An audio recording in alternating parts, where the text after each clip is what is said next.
The Bermuda Triangle is one of the ocean's most infamous spots. For decades, ships and planes have vanished within its borders, sparking wild theories about what actually happens to them. But every once in a while, something comes back from the triangle that shouldn't be possible.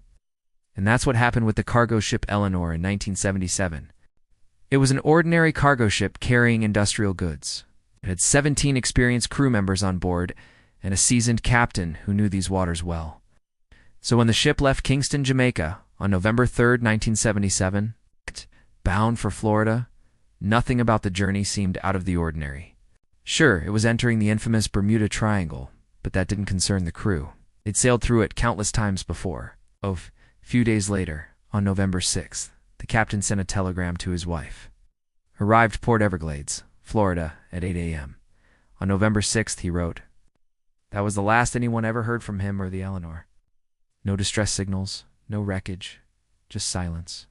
Search efforts continued for weeks, but there was no sign of the ship or any of her crew. Eventually, the case was closed and the crew was declared dead. But here's where things get weird.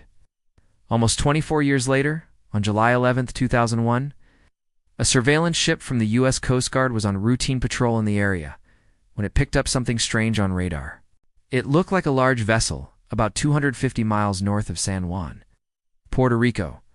The ship was drifting silently through the ocean, heading almost due west. The Coast Guard dispatched 2 planes to investigate, but it wasn't until they got close that they realized what it was.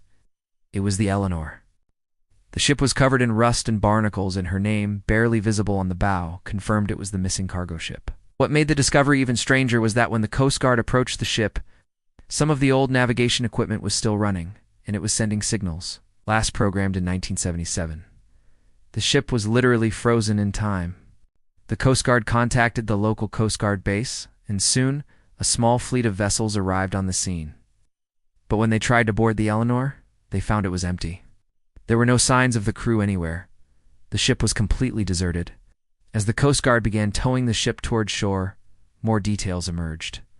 On board the ship, everything was exactly as it had been left 24 years earlier.